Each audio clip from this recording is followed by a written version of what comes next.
साथ हैं Narendra Kumar Goswami, supreme court के अधिवक्ता हैं। एनजीटी में आज डालमिया फार्म हाउस प्रकरण वृंदावन में सुनवाई थी। मैं जानना चाहूंगा नरेंद्र जी, आज इस प्रकरण में सुनवाई थी उसके और ये याचिका किस चीज से संबंधित थी और किन किन लोगों को इसमें आरोपी बनाया गया था, उसके बारे में थोड़ी जानकारी दें। देखिए, वृंदावन में सोते हुए साधी संत और गोपियों की हत्या हुई थी। वृंदावन के जो पेड़ हैं वो गोपियों का रूप है, साधुओं के रूप है। ये ब्रूटल जो मर्डर उनका हुआ था सोते हुए रात को, उससे संबंधित याचिका थी जिसमें कि इलीगल तरीके से हजारों पेड़ काट दिए गए और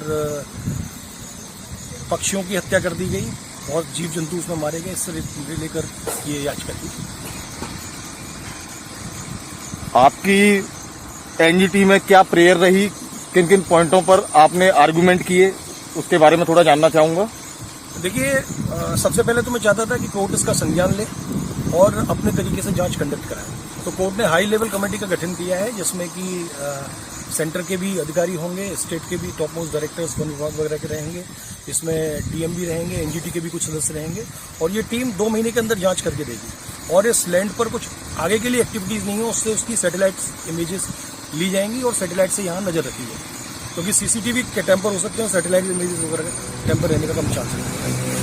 और आर्ग्यूमेंट के दौरान मैंने कोल्यूजन की भी बात कही थी लोकल अथॉरिटीज की, तो जिसको भी कोर्ट ने ऑर्डर में मेंशन किया। कल ऑर्डर आ जाएगा, आप इस बार देख लीजिए। प्रेयर लेकिन हमारी सारी मंजूर कर ली गई, इनको हम लेकर देखेंगे। अच्छा, एक चीज और जानना चाह रहा था, जिस तरीके से रेस्पोंडेंट्स के एडवोकेट्स वहाँ उपस्थित थे, क्या उनको नोटिस दिया गया था या आयोग द्वारा कुछ इस पर कोई कमेंट इस तरीके से, जो लोकल न्यूज़पेपर्स में जो बातें चल रही हैं उसके बारे में कुछ बताना चाहेंगे कि उनकी तरफ से जो अधिवक्ता पैनल में उपस्थित थे? देखिए, न तो उनको नोटिस दिया था, लेकिन मैं समझता हूं कि वहाँ 20 अधिवक्ता मौजूद थे। कुछ वॉइस कॉन्फ्रेंस के थ्रू थे, कुछ राजनेता टाइप थे, जैसे गौरव भाटिया हैं जिनका भी मैंने पढ़ा था। तो गौरव भाटिया जी को फटकार लगाई। एक तो उनमें प्रोफेशनल एथिक्स नहीं थे, वो वीसी के माध्यम से काफ़ी लेट हाजिर हुए थे और इसके अलावा वो बीच में इंटरप्ट कर रहे थे मेरे आर्ग्यूमेंट में। तो इसके लिए कोर्ट ने उनको डांटा और कहा कि आप एक तो बीच में आए, दूसरे को इंटरप्ट कर रहे हैं, इसलिए आप साथ दीजिए। उनकी कुछ भी नहीं मानेंगे। उनसे जब पूछा गया कि भाई आपको नोटिस नहीं मिला, कैसे आए, तो उनके पास कोई जवाब नहीं था।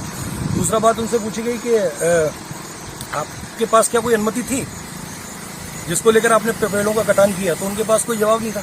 तो उनके पास तो कोई जवाब था ही नहीं। और वो राजनेता ज़्यादा हैं, अधिवक्ता कम है। तो इस तरह के अधिवक्ता वहाँ मौजूद थे, लेकिन कोर्ट ने किसी की नहीं सुनी और ऑनरेबल कोर्ट ने हमारी प्रेयर को मंजूर कर दिया। मैं जानना चाहूंगा, क्योंकि आप अपने एडवोकेट के हिसाब से जो सारी चीजें तथ्यों को रख रहे हैं, एक सामान्य आम जनता इस चीजों को किस तरीके से ले कि आपने जो अपने मुद्दे रखे थे उसमें आपने आयोग में सफलता प्राप्त की है? देखिए, मैंने 23 तारीख को ये ओए फाइल किया था और उसके बाद भी इसमें काफ़ी डेवलपमेंट्स हुए। मेरी डीएफओ से बात हुई थी तो वो भी कह रहे हैं कि अभी काफ़ी डेवलपमेंट्स हुए, उनको और एविडेंस मिले हैं और उनको रख के वो आगे कोर्ट के सामने जाए। मेरी किसी व्यक्ति विशेष से लड़ाई नहीं है। मुझे दुख था, ब्रजवासी होने के नाते, नंदगाम बरसाना का होने के नाते मुझे दुख था इन पेड़ों की कटाई का, क्योंकि मैं इनको साधु संत मानता हूँ जो हजारों साल से यहाँ तपस्या कर रहे हैं। कौन सी सिद्धि आप प्राप्त करेंगे इनको काट के और इन पर महल बना के? तपोवन के नाम से आपने भूमि बुक की है, कुटिया बना रहे हैं और लाशों पर कुटिया। भगवान कृष्ण ने कहा वृक्षों में मैं पीपल हूँ और पीपल को आपने काट दिया। तो it is a brutal killing of Lord Krishna also. और आप देख रहे हैं कि गरीबों पर एफआईआर फाइल की जा रही है। जिन्होंने लूटा सरेआम अब सारे वृंदावन को अपने उजाड़ के फेंक दिया, उन लफंदरों की कोई तलाशी नहीं लेता।